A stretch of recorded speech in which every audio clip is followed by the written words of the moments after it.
nós não cuidamos do nosso planeta.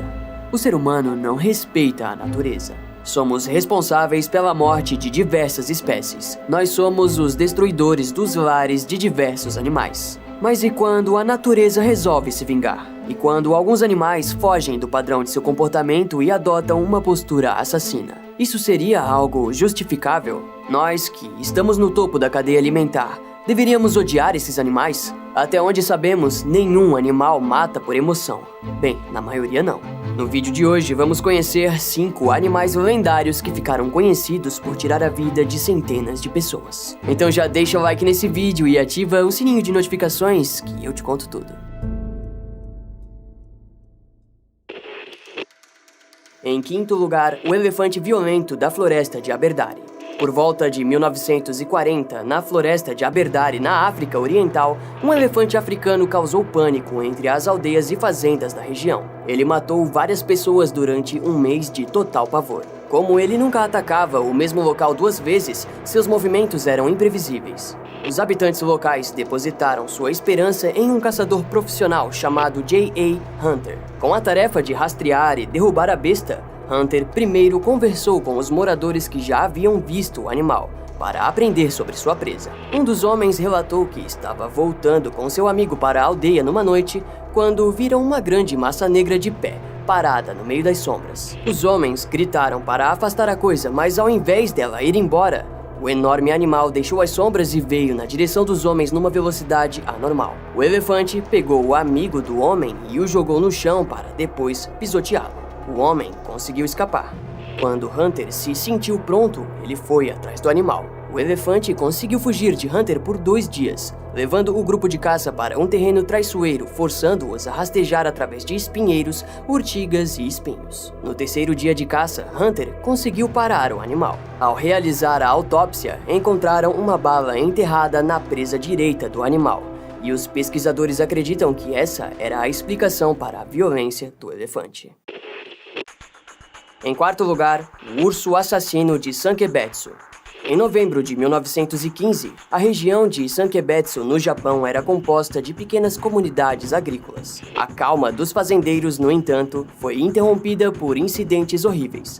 Assassinatos cometidos por um urso marrom de Ussuri de 362 quilos. O primeiro encontro com o grande urso marrom ocorreu no começo de novembro de 1915, quando ele se aproximou de uma fazenda em Sankebetsu. Embora sua aparência tenha alarmado a família Ikeda, que morava lá, e tenha deixado seu cavalo em pânico, o urso foi embora logo após comer o milho colhido. Depois que o urso reapareceu perto da fazenda em 20 de novembro, o chefe da família recrutou seu filho e 2 caçadores com experiência em matar ursos para afastar o animal dali. Quando o urso voltou a visitar a fazenda 10 dias depois, os 4 homens atiraram nele, ferindo o animal. Eles seguiram a trilha de sangue do urso ferido em direção ao monte Onishika, mas uma tempestade fez os homens voltarem para a aldeia sem encontrá-lo. Apesar disso, todos pensaram que o urso ferido ficaria com medo dos homens e não perturbaria mais a aldeia. E você já adivinhou, é claro? Eles estavam errados. Uma semana depois, no dia 9 de dezembro de 1915, o urso entrou na casa da família Ota. Lá dentro, uma mulher chamada Abe Mayu estava cuidando do seu bebê enquanto o marido trabalhava na fazenda. O urso entrou e devorou o bebê com apenas uma mordida. Mayu tentou se defender jogando lenha, mas foi dominada e arrastada para a floresta. Seu marido voltou para casa e encontrou sua esposa desaparecida e grandes poças de sangue no chão. Na manhã seguinte, uma equipe de busca com cerca de 30 homens foi organizada para caçar o urso e recuperar o corpo de Mayu. A uma curta distância da fazenda de Ota, os homens avistaram um animal e dispararam 5 tiros de rifle contra ele. Apenas uma bala atingiu o alvo, forçando o urso a recuar. Ao vasculhar a área, os homens encontraram os restos mortais de Mayu enterrados na neve na base de um pinheiro. Ela havia sido parcialmente comida, restando apenas a cabeça e as pernas. Acreditando que o urso agora gostava de carne humana e voltaria, os aldeões armados se reuniram na fazenda de Ota na noite seguinte. O urso realmente voltou, causando pânico entre os aldeões. Na confusão, apenas um homem atirou no urso. Na noite seguinte, o urso fez o seu caminho para outra casa e matou mais 3 pessoas. Dessa vez, 50 guardas locais chegaram para lutar contra o urso. O assassino marrom mais uma vez escapou pela noite. Uma equipe de busca encontrou o que restou de uma das suas vítimas enterrado na neve para um lanchinho mais tarde. Em 2 dias, o urso matou mais de 6 pessoas. Com uma população aterrorizada e um grave problema nas mãos, as autoridades locais logo perceberam que tinham apenas uma opção: chamar Heikishi Yamamoto, um caçador de ursos com uma reputação lendária. Yamamoto ajudou a aldeia a formar um esquadrão de atiradores de elite, mas, mesmo com 60 homens, levou vários dias para caçar o urso. Então, durante a noite de 13 de dezembro, alguns guardas detectaram um movimento e viram o grande urso. Sem pensar, abriram fogo contra ele, mas novamente o urso escapou. Só que, na manhã seguinte, eles encontraram manchas de sangue ao longo da margem oposta. O urso foi ferido. O experiente caçador rastreou sua presa, encontrando-a sob um carvalho japonês. Ele foi capaz de se aproximar a cerca de 20 metros do urso antes de matá-lo com 2 tiros certeiros, um no coração e o segundo na cabeça. Para não haver nenhum engano, uma autópsia foi feita, a qual revelou vestígios de suas vítimas na carcaça do animal, provando ser o mesmo urso que trouxe medo para toda a aldeia por tantos dias. Em terceiro lugar, o verdadeiro tubarão do filme Tubarão. Em 1916, um tubarão aterrorizou Jersey Shore, nos Estados Unidos. Os monstruosos ataques foram a inspiração para o romance de Peter Benkley, que mais tarde virou o filme Tubarão, de Steven Spielberg, que todos nós conhecemos. No dia 1º de julho, Charles Van Sant foi atacado na água em frente a um hotel na Praia Haven, em Nova Jersey. Ele morreu em consequência dos ferimentos. Menos de uma semana depois, Charles Bruder morreu no Lago Spring, a apenas 80 km subindo a costa de Nova Jersey. Seu corpo sem pernas foi retirado da água. Então, Lester Stilwell, de 10 anos, foi mordido e arrastado para baixo da água enquanto brincava com seus amigos em Matawan Creek. Um morador local de 24 anos, Watson Stanley Fisher, correu para o riacho para procurar o corpo do menino, mas ele também foi atacado pelo tubarão e acabou morrendo.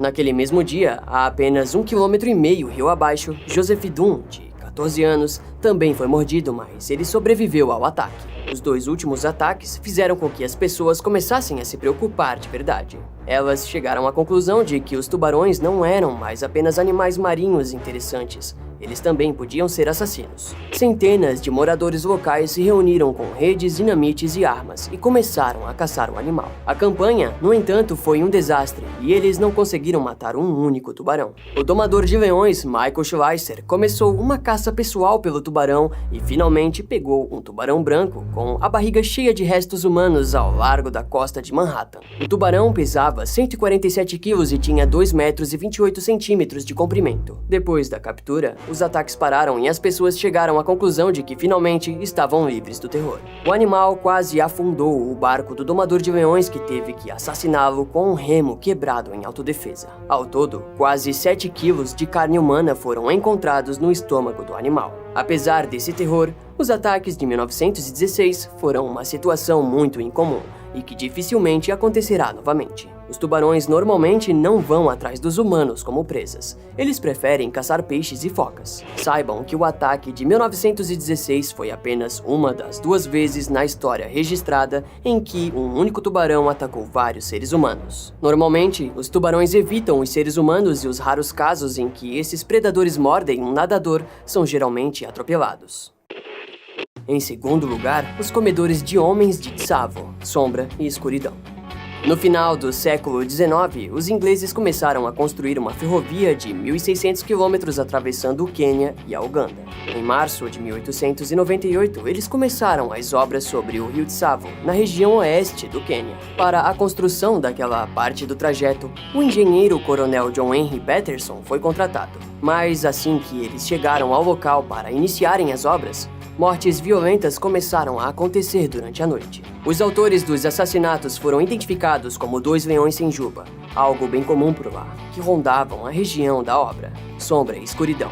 Durante 9 meses, Todas as noites, homens foram arrastados de suas tendas e devorados ferozmente pelos leões de Tsavo. No começo, os leões não costumavam ser bem-sucedidos em seus ataques, mas conforme o tempo passava, eles pareciam aprender com seus erros, tornando-se caçadores tão habilidosos que ninguém via eles chegando. Possuíam uma inteligência inacreditável. Seus ataques eram coordenados e nunca eram feitos no mesmo lugar duas vezes. Tentaram se proteger a qualquer custo.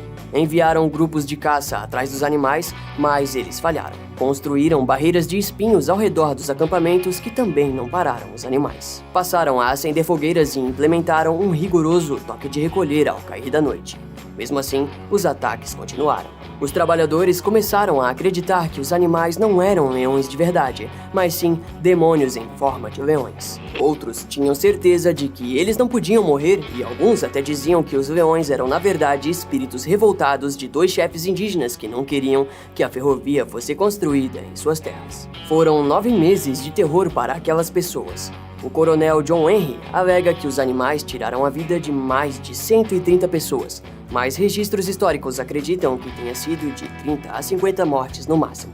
De qualquer maneira, em dezembro daquele mesmo ano, as obras tiveram que ser paralisadas, pois muitos trabalhadores abandonaram seus postos com medo de sombra e escuridão. O coronel John Henry estava com sua reputação em jogo e por isso decidiu que era hora de a caça virar o caçador. Um pequeno grupo liderado por John partiu à procura dessas feras. Mas os bichos pareciam ter uma esperteza sobrenatural, driblando cada avanço e realizando ofensivas estratégicas. Sem os trabalhadores por perto, os leões tomaram o local da obra. Para atraí-los para fora do acampamento, John espalhou o sangue de 3 cabras mortas ao pé de uma plataforma camuflada com folhas, onde ele se escondeu. No dia 9 de dezembro, do alto de uma árvore e em vigília, o caçador localizou um dos alvos e disparou.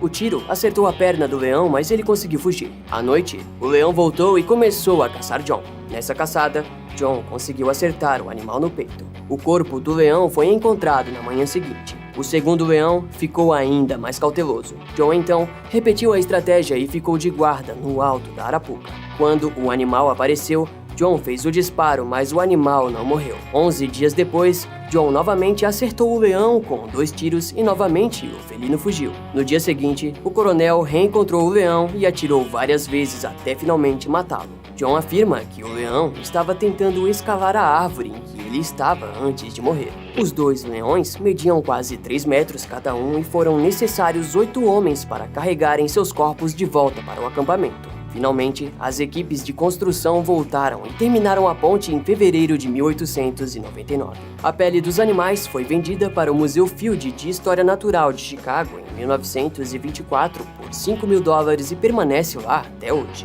A história dos 2 leões ficou tão famosa que se tornou um filme. Esse filme, aposto que seus avós conhecem e eu vi quando eu era pequeno e dá muito medo. A Carol também tem medo. Eu tenho medo. Quem quiser assistir, é só procurar pelo filme Sombra e Escuridão. Em primeiro lugar, o inacreditável Crocodilo, Gustav, mais conhecido como Crocodilo Imortal.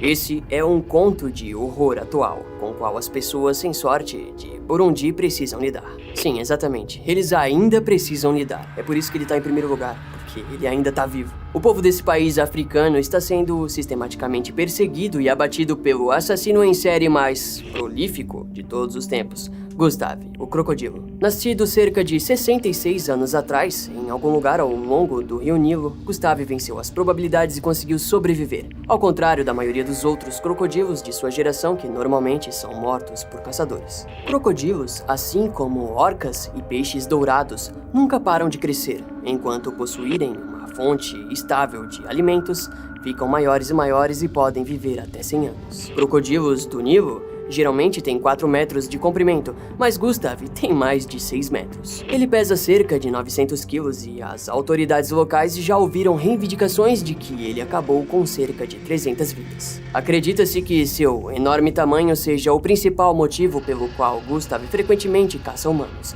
já que ele é muito lento para caçar presas mais comuns, como antílopes e zebras. Em 2004, um grupo de cientistas e cineastas, liderado por Patrice Faye, visitou o Burundi com a intenção de capturar Gustav. Apesar de passarem 2 meses tentando caçar o animal, eles não tiveram sucesso. Durante a última semana, a equipe colocou como isca uma cabra viva na gaiola. Durante a chuva forte naquela noite, a câmera infravermelha colocada dentro da gaiola falhou, deixando a equipe perplexa na manhã seguinte, quando encontraram a cabra desaparecida. As tentativas de outros caçadores foram igualmente mal-sucedidas, deixando Gustav com várias cicatrizes de ferimentos à bala, mas não mais do que isso. Alguns caçadores locais acreditavam que o crocodilo poderia aparecer e desaparecer à vontade, ou mesmo que ele era um espírito primitivo da natureza ao invés de um animal comum. O crocodilo é facilmente reconhecido na região porque, além de seu tamanho gigantesco, ele também possui uma cicatriz de bala no topo da cabeça. O último relato confiável de Gustav vem de 2015, onde ele foi visto arrastando um búfalo adulto para a morte depois de atacá-lo na margem de um rio. Desde então, ele permaneceu invisível. Mas como não existe nenhum outro predador capaz de virar uma presa para o crocodilo, há chances de que o gigante ainda esteja vivo em algum lugar dos lagos e rios de Burundi. Obrigado por ficar até aqui, espero que você tenha gostado do vídeo. Se você gostou, deixa o like, se inscreve no canal e ativa o sininho de notificação. Aqui na tela, em algum lugar, deve estar aparecendo os membros do canal. Se você também quer que o seu nome apareça, é só você se tornar membro, clicando aqui embaixo do vídeo.